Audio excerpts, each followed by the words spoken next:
don't you briefly tell us what the intentions behind the work are and what you intend to address by it? There are quite a few intentions. The histories of colonialism they're very one-sided. People like to make out that the colonial process was a completely benevolent enterprise. The Europeans came to Africa. They wanted to bring civilization. They brought a different way of living, different systems. They brought healthcare. They brought clothes. They brought Jesus Christ.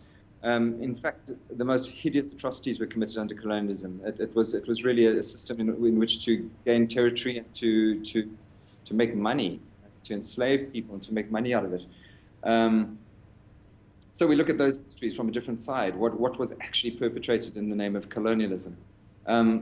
What it also looks at is people have said to me, why are you making historical work about the horrors of colonialism? But it's not only that, it's about really the plight of asylum seekers in Europe today, where you've got so many black asylum seekers who are the victims of racial profiling. The deportation centers are completely full of people here. When we were first presenting this work in Vienna 4 years ago, the border police swooped on a soccer match played between Nigerian immigrants and a local football team and rounded them all up and deported them.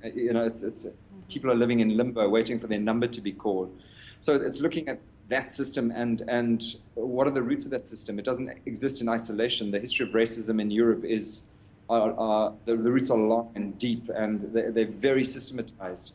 And it looks also at a common humanity between all people, that there's no one group of people, because they're in a majority in a particular area of the world, that is superior to any other, that there is a common spirit that runs between all of us, that no matter where you come from, no matter the shape of your eyes or the color of the skin or the texture of your hair, we all are completely equal. And as long as we're self-aware and we're in touch with our power, we should all have an equal respect and an equal place, equal opportunity, equal place in society.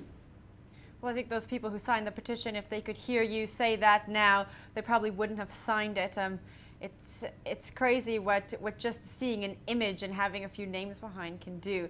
Now, what's next? Can I say something? Is that the stuff was all out there from the beginning. It really was. I think, what happened, unfortunately, was there was some activism around this, and then the whole campaign was hijacked by people who are motivated a lot by hatred, actually. And I heard a lot of the stuff coming out on social media. One group posted that they wanted to kidnap me and put me in a cage and then video my sufferings and beam it to the rest of the petitioners for their satisfaction. There's an immense amount of hatred out there as well. And I mean, considering the way things are in the world and the injustice and the fact that there is so much racism in the world, one can understand that some people are really damaged, traumatized by this. But the intentions of the work have always been very, very clear. Right from the outset, 4 years ago when I made this work, they were spelled out. This is what this work is about. Unfortunately, some people choose to read things in the way they want to. We all have that right, I suppose. Yes, well, hopefully you get a better reception as the work goes on to tour the world. What's next for you after Exhibit B? I know you've been working on this for the past 4 years. What's coming up next?